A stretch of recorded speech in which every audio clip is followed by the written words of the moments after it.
Saya nanya tentang Yesus nih, Mbak. Satu pertanyaan, Mbak ya. Silakan, silakan. Ya. Yesus itu kan dilahirkan, Mbak. Lalu dia mati. Kok bisa Tuhan dilahirkan dan mati? Dah itu aja, Mbak. Cuman sampai mati, nggak sampai bangkitnya? Loh kok hilang? 1 Yohanes 2 ayat 22. Siapakah pendusta itu? Bukankah dia yang menyangkal bahwa Yesus adalah Kristus? Dia itu adalah antikristus, yaitu dia yang menyangkal baik Bapa maupun Anak.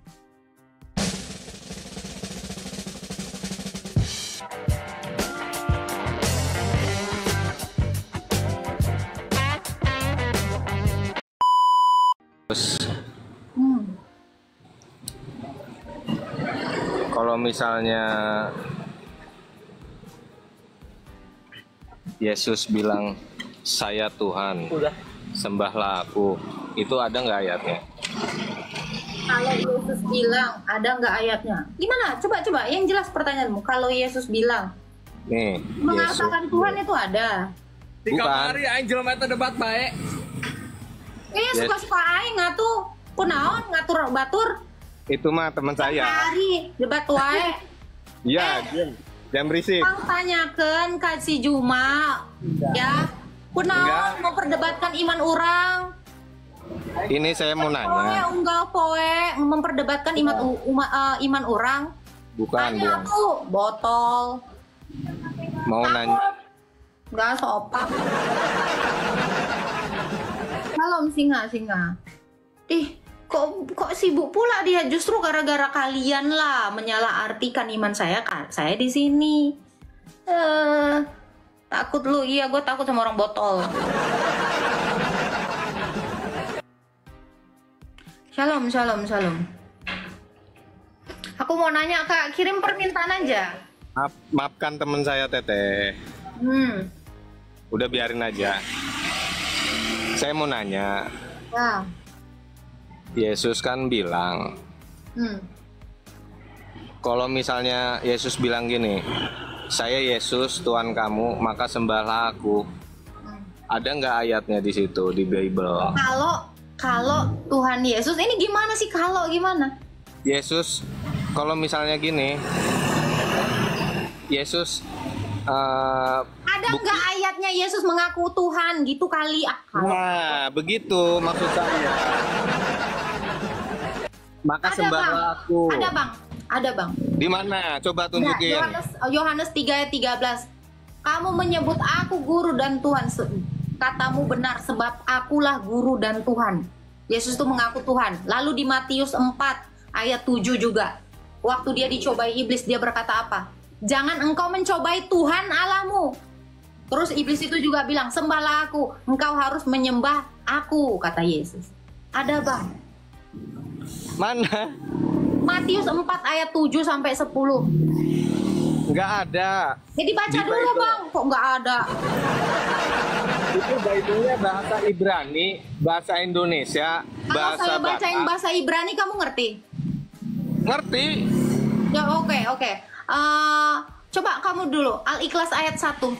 Ngerti nggak apa artinya? Qul huwallahu ahad. Artinya apa? Allah itu satu. Alah. Kau aja nggak ngerti bahasa Arab, konon kok bahasa Ibrani ngerti. Ngaca aja lah kau sedikit lah. Ya ini positif saya. Coba. Qul huwallahu ahad apa artinya? Qul huwallahu ahad ya. Apa artinya? Tuhan itu satu. Alah. Coba artinya apa? Udah, katakanlah. Coba. Apa? Udah. Kau aja imanmu nggak ngerti sosan. Coba deh Ibrani aku ngerti. Emang bohong aja kau dulu. Kalau bahasa Arab nggak ngerti, tiap hari kau bahasa Arab, tiap hari kau bacakan itu setiap sholat surat pendekmu itu, tapi kau nggak tahu artinya. Sok mau ngomong lagi kau bilang. Tapi ngerti bahasa Ibrani, ngerti biji kau. Kena mental kau kan? Enggak, tolonglah ya. Saya terlalu muak ya dengan pertanyaan, tunjukkan di mana dalil akulah Tuhan sembahlah aku. Kalau saya bilang saya Tuhan sembahlah aku, kau mau nggak nyembah saya? Selamat siang, Kak. Itu Matius 4 ayat 7 tadi. Sampai ke bawah tuh, baca aja. Oke, halo Suhdi, RSK. Silakan bro, Islam Kristen. Ya, selamat siang. Bolehkah saya nanya Mbak, saya orang Islam nggak? Oke, silakan bertanya. Saya nanya tentang Yesus nih Mbak, satu pertanyaan Mbak ya. Silakan. Ya. Yesus itu kan dilahirkan Mbak, lalu dia mati. Kok bisa Tuhan dilahirkan dan mati? Dah itu aja Mbak. Cuman sampai mati, nggak sampai bangkitnya? Loh kok hilang? Ada orang bertanya cuman ngelempar tai, nggak mau dengerin jawaban. Naik lagi bang.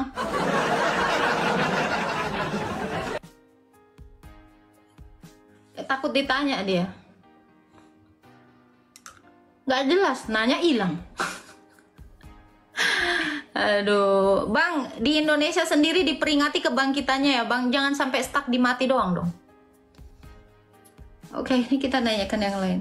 Itu suara dari gua, oke. Sebenarnya pertanyaan balik saya gini, kok bisa Yesus itu udah diakui sama dunia mati, di Quranmu dibilang diserupakan? Ya, Selamat sore. Bahkan umat Islam sendiri itu mengakui Yesus itu mati. Kok bisa di Quranmu Allahmu bilang dia diserupakan? Selamat sore. Ya silakan pamit. Boleh saya tahu Boleh saya tahu? Dari mana kita bisa mengenal Yesus adalah Tuhan? Dari gereja. Dari gereja yang mana? Iya. Saya gereja. Gereja terlalu banyak. Ada gereja Saya gereja. Ini nggak kamu lihat saya nih. Gereja saya ini. Oh, jadi saya mengenal Yesus dalam dirimu? Iya dong. Itu ajarannya siapa? Yesus.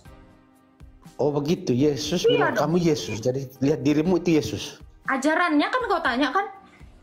Ya. Dari Kan mana kamu saya bilang kau mengenal kenal bahwa Yesus dari itu? mana? Dari saya. Dari Dari mana? mana Saya ini saya siapa? mengenal Yesus Gereja. adalah Tuhan? Apa sih kau mau kemana sih? Artinya saya akan tahu bahwa dari mana Yesus, bahwa itu Tuhan itu dari mana saya harus tahu. Dari gereja. Gereja yang bagaimana kok? Gereja sebagai bangunan atau sebagai Gereja yang apa? orangnya kan saya nggak bilang. Kalian boleh mengenal Yesus dari bangunan gereja kan nggak ada aku bilang gitu. Kita jadi- mengenal Yesus dari gereja. Gereja pertama yang didirikan Yesus itu adalah Petrus. Sampai kepada saya. Gereja. Kalau kau pikir gereja itu adalah gedung, ya itu namanya gedung gereja. Gedung yang tempat orang-orangnya berkumpul. Saya dapat tahu dan dapat kenal Yesus itu dari mana? Bukan dari gedung. Dari gerejanya. Gedung itu tempat orang-orangnya berkumpul. Jadi gereja yang dimaksud adalah setiap orang atau macam hierarki tadi? Iya, dari para rasul, dari rasul turun ke muridnya, muridnya rasul turun sampai ke saya. Oh, begitu. Terus kami yang lain tidak begitu? Lah kamu kenal siapa? Kamu apa? Islam Kristen? Ya, saya kira maksudnya gereja yang bagaimana kan? Saya harus tahu Yesus itu yang Gereja yang bagaimana. didirikan Yesus lah, masa yang di gereja yang didirikan orang? Tapi rasul siapa yang mengajarkan misalnya? Semua para rasul mengajarkan. Oh, begitu. Iyalah, memang kok kira rasul Oke. cuma sebiji? Oke, terima kasih. Misalnya, kemudian dari para rasul kita tahu adanya siapa? Yesus. Ada Yesus. Iyalah, kalau nggak dari para rasul dari siapa? Tidak, tadi pernyataan bahwa dalam diri saya bisa mengenali, atau dalam diri Mbak, saya bisa Kan mengenali tadi Yesus. kamu bilang, kita bisa mengenal Yesus dari mana? Dari gereja. Gedungnya bukan, saya aja gereja. Kan saya bilang. Saya adalah gereja yang generasi kesekian. Berarti, tapi siapa Kalau yang tidak kenal mengajarkan? Yesus, saya nggak mungkin memperkenalkan Yesus di sini, kan betul? Saya adalah gereja. Banyak yang kenal Yesus dari saya. Saya adalah gereja. Oh, oke. Apa beda antara gereja dengan pengajaran nanti pada akhirnya? Pengajaran itu doktrin. Misalnya, Materi. Loh kok misalnya? Lisan dan tulisan. doktrin kan terlalu banyak kan doktrin di dunia ini. Doktrin terlalu banyak. Doktrin yang diajarkan Yesus itu cuma satu. Yakni? Itulah ajaran para rasul yang di Alkitab itu. Oh, Memang ada jadi itu banyak. Kok masukkan juga struktur doktrin apa itu? Islam. KGK 841. bahwa kau mempercayai Tuhannya Islam itu sama dengan Tuhanmu. Nanti kita diskusi supaya tahu kan misalnya doktrin yang bagaimana supaya orang tahu bahwa Doktrin yang diajarkan para rasul lah. Doktrin yang diajarkan Yesus ke para rasul. Kau putar-putar nanti. Kau tuh. Mana kau? Mutar-mutar aja kau. Nyambung. Aku jelaskan dari sini sampai ke sini. Di sini adalah ini. Aduh, KGK 841 aja. Udah oh, dia hantu belau, nggak peduli aku. Siapa dia? Nggak penting bagi saya. Suruh masuk Islam aja, Bang. Aja. Nggak nyambung kau. Hahaha, takut. Bukan takut. Aku memang takut sama orang botol, aku bilang. Kalau nggak nyambung, aku malas. Kamu botol. Halo. Selamat siang, Kakak. Iya, Narendra Abiseka. Silahkan. Tadi saya tadi yang pertanyaan yang pertama. Jangan tuh. ngegosip di sini, lu nanya-nanya aja. Iya, tadi saya tertarik dengan pertanyaan yang tadi tuh soal Yesus itu kan mengalami kelahiran, lalu penyaliban, lalu kebangkitan. Nah, masa lah begitu dilahirkan langsung disalibkan? Iya kan, maksudnya kan alurnya kan seperti itu. ya seperti itu kan Kakak ya. Apa seperti apa? Iya tadi kan dilahirkan, ya kan. Nah, lalu dia mengajarkan kepada 12 rasul itu kan. Terus? Terus orang-orang Yahudi tidak percaya, ya kan, bahwa dia itu Rasulnya adalah. Itu orang apa?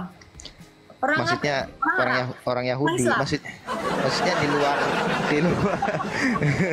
Loh, aku bingung loh. Ini gini Bang, bentar ya. Ini cocok banget ini kok tanyakan. Terus orang Yahudi nggak percaya, itu aku bingung loh. Kalau dia adalah hidup di antara orang-orang Yahudi, terus yang ngikutin dia itu orang apa itu? Maksudnya orang Yahudi yang tidak percaya bahwa Yesus itu adalah Allah. Nah, seperti itu maksud saya. Jadi jangan digeneralisir seolah-olah orang Yahudi itu nggak ada yang percaya sama dia gitu. Iya, lalu karena beberapa orang Yahudi itu tidak percaya bahwa ahli dia Farisi, itu yang tidak percaya itu tepatnya ahli Farisi. Ahli Farisi, dari golongan ahli Farisi berarti ya Yahudinya ya. Lalu dia dihukum ya kalau nggak salah itu. Siapa? Yesusnya. Gara-gara apa dia dihukum Bang? Kalau saya mau nanya. Karena dia mengaku sebagai Allah kan? Iya, karena dia memang Allah. Nah, lalu dia dihukum dan disalib, bukan begitu?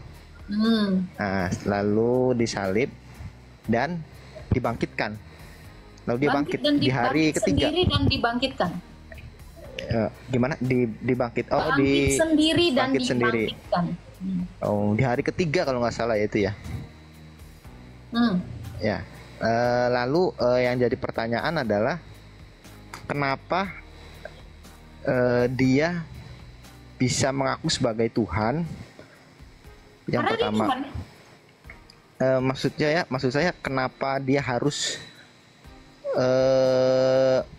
disalib dulu, disalib terlebih dahulu. Orang-orang bertanya sama dia, dia kan melakukan banyak mujizat. Loh, kenapa kau lakukan ini? Terus kan, siapa engkau? Apakah kau Mesias anak Allah? Engkau telah mengatakannya. Dia cuma mengatakan itu.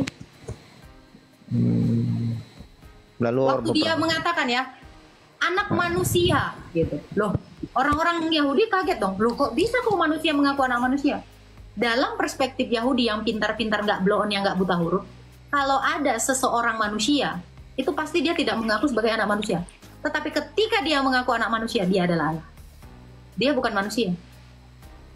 Oh, berarti Yesus itu bukan manusia? Bukan manusia sepenuhnya. Berarti dia Allah kan? Tuhan kan? Ya, Allah yang mengambil rupa manusia. Berarti dia kan Allah yang mengambil rupa manusia atau dia Allahnya yang disembah oleh Abraham, Ishak dan Yakub.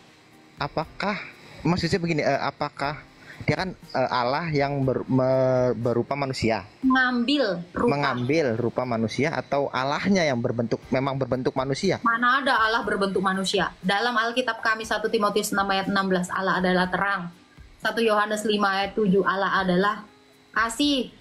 Allah adalah terang itu.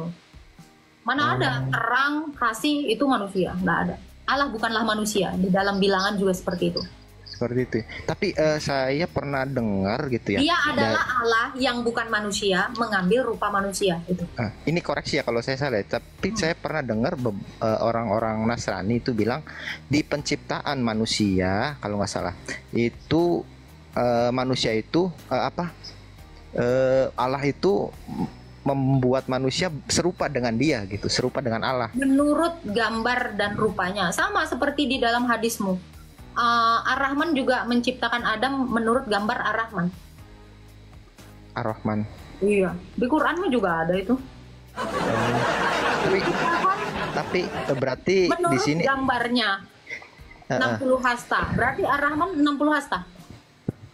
Kalau Ar-Rahman itu kalau setahu saya itu sifat ya, sifat. Sifatnya mungkin ya ada sifat kita, ada Rahman gitu, Rahim gitu ya, Maha Pengasih lagi Maha Penyayang. Cuman berarti Maha Pengasih dan Maha Penyayang dong kau? Ya ada mungkin setengah ya. Tapi kan tidak semaha Tuhan gitu ya. Ya namanya manusia pasti ada lah, kasih sayang pastilah ya kan. Berarti kau juga diciptakan menurut gambarnya, sifat-sifatnya Allahmu gitu. Iya mungkin kekuasaannya ada, kekuasaan Tuhan. Kalau Allah Maha Sombong, kau Maha Sombong nggak?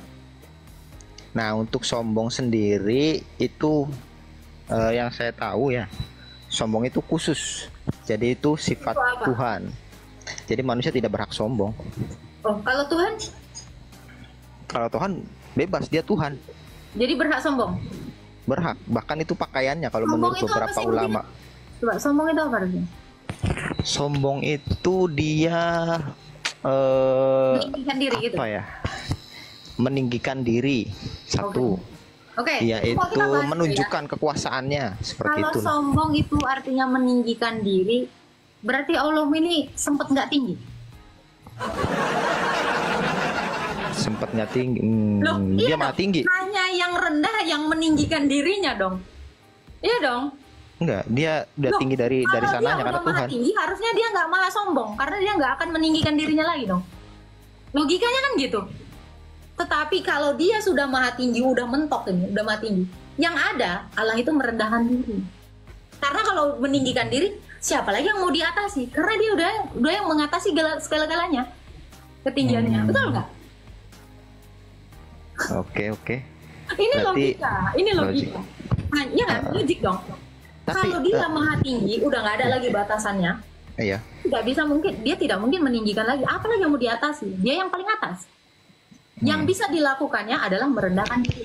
Itulah yang dilakukan Yesus yang maha tinggi, merendahkan dirinya sehingga dia ke dunia mengambil rupa seorang manusia.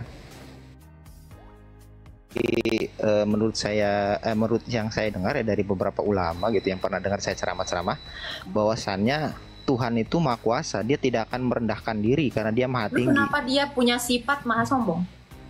Yaitu untuk orang-orang yang sombong yang mengaku Tuhan. Ya, untuk apa? Untuk apa? Ya? Kalau manusia aja udah sadar dia yang maha tinggi, untuk apa lagi dia lagi cosplay mau show off kesombongannya? Untuk enggak juga sih.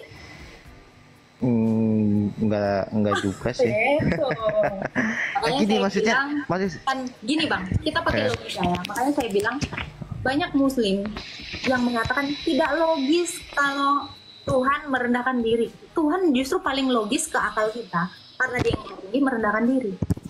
Yang nggak logis itu udah maha tinggi, dia meninggikan diri.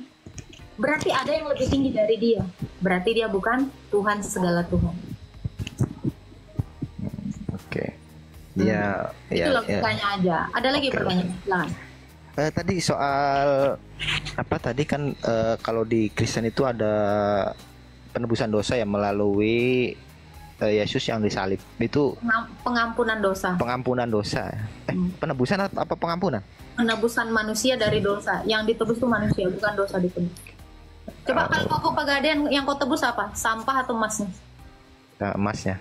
Ya, jadi kalau nebus dosa untuk apa? Dosa yang adalah sampah diambil. Berarti manusianya berarti diampuni. Manusia ditebus dari dosa. Nah, berarti kenapa Tuhan harus disalib terlebih dahulu untuk penebusan dosa? Oke, Musa sudah menubuatkan hal demikian di dalam Ulangan 21 ayat 20. Itu yang pertama. Kalau Tuhan Karena gini, Tuhan itu kan melihat masa depan. Dia tahu masa depan itu seperti apa. Israel di dalam masa depan, dia akan dijajah Romawi. Romawi ketika itu mempunyai hukuman apa? Hukuman salib. Di zamannya Musa, Allah yang tahu akan masa depan sudah menubuatkan tentang penyaliban. Dan kenapa juga harus disalibkan, gantung di atas tiang kayu? Kayu itu kan dari pohon ya bang, betul? Betul. Abang tahu nggak kenapa manusia jatuh ke dalam dosa? Karena ulahnya sendiri. Bukan. Karena itu kan ada buah yang tergantung di pohon kan, diambil sama Adam dan Hawa kan. Iya. Nah, ya karena dosa dari gerak tangan manusia yang mengambil dari buah yang digantung itu, dari situ lagi kembali pengembalian kodrat manusia melalui tiang atau gantungan tadi dari pohon tadi, kayu tadi. Jadi untuk menebus dosa Adam seperti itu. Untuk menebus semua keturunan Adam, ya, Kejadian 3 ayat 15. Aku akan mengadakan permusuhan antara engkau, keturunan ular bludak dan keturunan perempuan. Itu di dalam Taurat Musa ada tertulis demikian. Keturunan ular bludak itu akan mengamati kakinya keturunan perempuan itu, dan keturunan perempuan itu yaitu Yesus akan meremukkan ular itu. Jadi dari situ nubuatannya bahwa Yesus itu mengalahkan iblis yang membawa pada kutukan, yang membawa pada kematian itu dikalahkan oleh Yesus. Makanya kenapa Yesus itu mengambil rupa seorang manusia, di dalam kemanusiaannya dia mengalahkan iblis, dosa dan maut. Bang, lagi apa sih bang, berisik banget bang? Oh bentar, lagi di ini. Ngecas ya? Enggak. Ini lagi duduk di pinggir, soalnya lagi di pabrik ini. Oh, okay. Ada lagi bang yang mau ditanyakan, itu ya? Berarti sebagai penebusan dosa. Bukan penebusan dosa bang. Maksudnya penebusan manusia, ya. Penebusan manusia. Yesus itu dia mengorbankan diri seperti itu. Betul. Makanya kan gini bang. Makanya ketika Adam dan Hawa jatuh ke dalam dosa, ada domba yang dikorbankan. Ini mungkin nggak ada ya kisahnya. Kenapa orang Islam sampai sekarang masih melakukan kurban kan? Kurban itu dari mana? Kurban itu dari sejarahnya itu kalau nggak salah dari Nabi Abraham, Ibrahim. Okay. Apa yang dilakukan? Mengorbankan anaknya. Anak, berarti ada kurban. Untuk melihat ketaatan Abraham, Allah mengujinya dengan cara bagaimana cara dia mengorbankan anaknya. Tetapi yang dikurbankan siapa? Domba. Itu yang pertama kali dilakukan ketika Adam dan Hawa jatuh ke dalam dosa. Mereka kan tadinya penuh dengan kemuliaan, bercahaya. Begitu jatuh dari dosa, begitu jatuh ke dalam dosa, mereka terpisah dari Allah. Kemuliaan Allah atau cahaya Allah hilang. Makanya mereka tahu, mereka telanjang. Nggak tahu ini ya. Ini aku ceritakan di dalam perspektif Alkitab ya. Begitu tahu mereka telanjang, mereka menghindar dari Allah, menjauh. Makanya kenapa Tuhan melakukan kurban, disembelinya lah domba, ada darah yang tertumpah, ada domba yang mati, diambilnya pakaiannya, dibuatnya pakaian dari bulu domba itu, dipakaikannya sehingga Adam dan Hawa yang tadinya jatuh, akhirnya berkomunikasi lagi dengan Tuhan. Jadi kurban itu, karab itu mendekatkan manusia dengan Allah. Jadi untuk apakah Yesus berkurban? Untuk mendekatkan manusia kembali kepada Allah. Dengan cara dia berkurban. Karena Yesus Kristus itu adalah tipologi dari dombanya Allah. Allah pertama sekali melakukan kurban.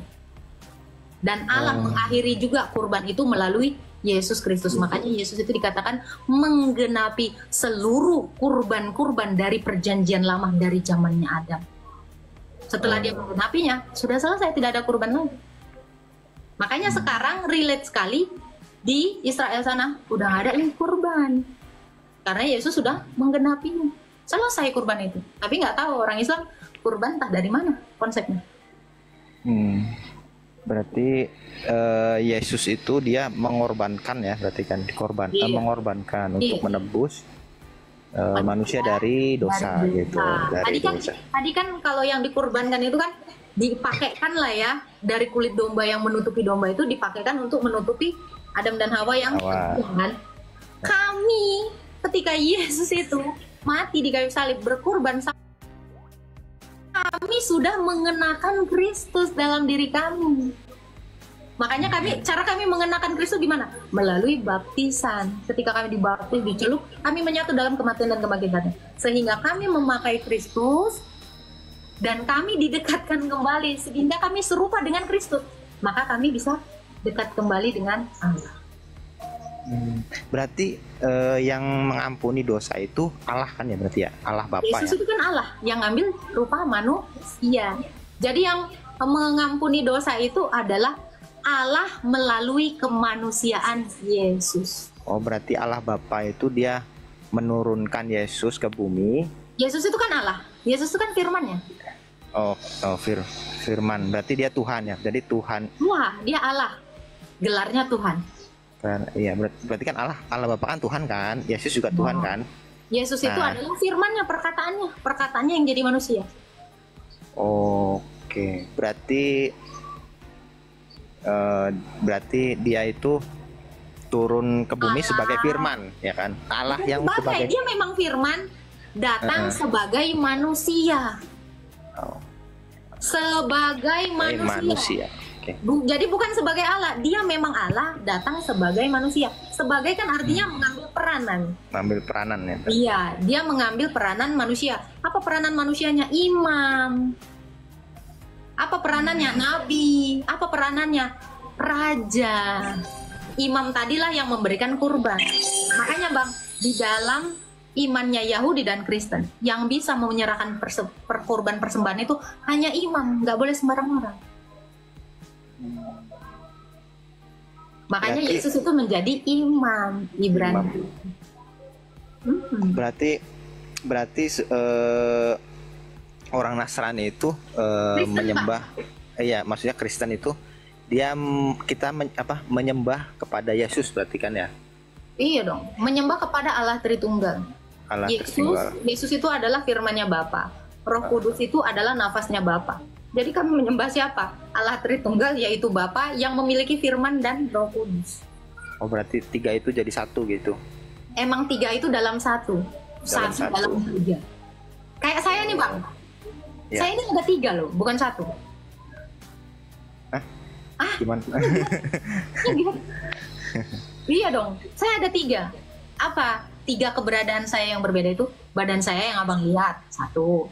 Nafas saya, ini adalah roh saya, itu beda dong. 2. Pikiran saya yang keluar melalui suara, 3. Saya ini 3 dalam 1. 1 dalam 3. Makanya saya ini adalah unit dari Tritunggal. Semua manusia ini Tritunggal. Yang kalau dia 1 toktil, itu berarti mayat. Mayat nggak punya pikiran kan? Mayat nggak punya roh kan? Dia 1 beneran 1 kayak gini nih. Dia bisa ngomong. Ini 1 mati, saya 1 hidup. 1 yang hidup itu pasti Tritunggal. Allah itu adalah 1, Esa. Shema Israel Adonai Eloheno Adonai Ehad. Dengarlah hai Israel. Tuhan itu Allah kita, Tuhan itu Esa. Tuhan itu 1. 1 yang mana ini? 1 yang Tritunggal. 1 yang memiliki 3 keberadaan. 1 yang hidup. Gitu. Jadi bukan 1 kayak gini nih, ini gak bisa ngomong, gak bisa gerak. Jadi beda ya, 1 saya yang hidup. Kalau 1 hidup itu namanya Tritunggal. 3 dalam 1. Dalam 1. Okay. Tapi untuk Kak Agatha sendiri, ini Kristen itu kan ada beberapa ini ya, maksudnya ada beberapa golongan gitu ya, kayak Katolik, Protestan, terus apa itu ada ini, saya pernah saksi Yehova seperti itu ya, ada ya? Saksi Yehova itu bukan Kristen. Oh, bukan Kristen itu? Oh, bukan. Kristen atau Kristianos itu artinya kan pengikut Kristus. Jadi kalau bisa dibilang golongan, ya bisa lah, itu ritus ya. Jadi Katolik itu dari Barat, kami ini menggunakan ritus Timur. Saya Ortodoks sendiri, saya menggunakan ritus Timur. Protestan sendiri adalah pecahan dari ritus barat. Ini dari Katolik berarti. Saya Kalau yang- ortodoks. Ortodoks.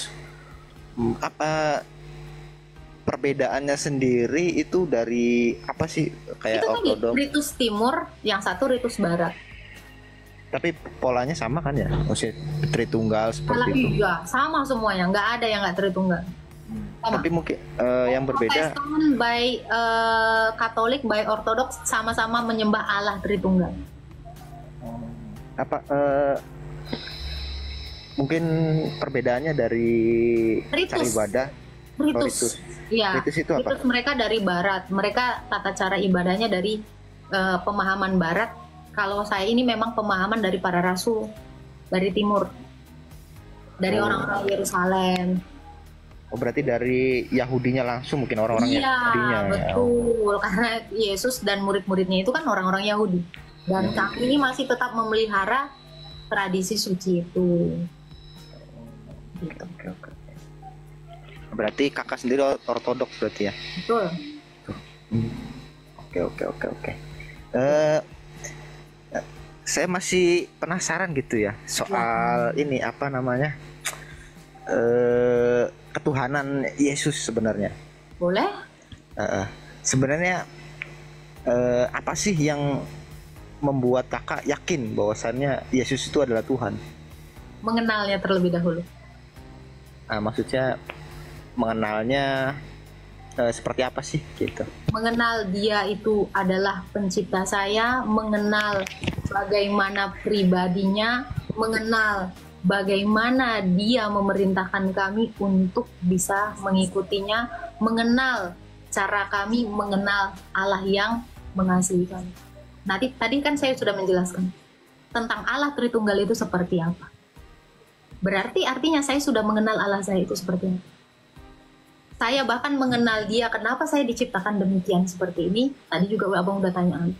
Kan orang manusia itu diciptakan menurut gambarnya, betul nggak tadi itu kita ceritain? Iya. Bahkan saya jelaskan juga penebusannya. Nah ini, jadi kenapa saya seyakin itu? Karena saya mengenal dia adalah Allah yang menciptakan saya, Allah yang memang mengasihi saya. Nah buktinya tadi, dengan cara dia berkorban, itu kan menunjukkan kasihnya, betul nggak bang? Iya. Adakah Dia berkorban. ilah-ilah lain di dunia ini yang dia datang sendiri menyelamatkan manusia itu? Nggak ada sih, kalau di Islam sendiri itu Tuhan dia tidak akan turun ke sini karena dia Poinnya, Tuhan maha tinggi betul. gitu. Betul. Karena tidak ada yang adalah- menyerupai dia gitu. Poinnya adalah kalau dia itu mengasihi saya, dia bahkan rela merendahkan dirinya dan mengambil rupa hamba. Kasih mana lagi yang lebih besar dari Allah yang merendahkan diri? Setan, dia mustahil merendahkan diri. Hanya yang tidak mampu dilakukan setan hanyalah apa? Merendahkan diri. Betul tidak? Ada nggak setan yang mau merendahkan diri? Nah, makanya kenapa saya seyakin itu dengan Kristus. Saya bahkan tahu jati diri saya itu dari Tuhan Yesus. Saya tahu jati diri manusia itu kenapa berbuat baik, kenapa kalau berbuat salah itu merasa bersalah. Karena saya memang diciptakan baik oleh Tuhan Yesus. Makanya ketika saya misalnya mencuri, ada Taurat yang mendebat saya. Karena dia menciptakan manusia itu dengan melakukan, dengan memberikan Taurat itu ke dalam diri manusia. Roma 2 ayat 4.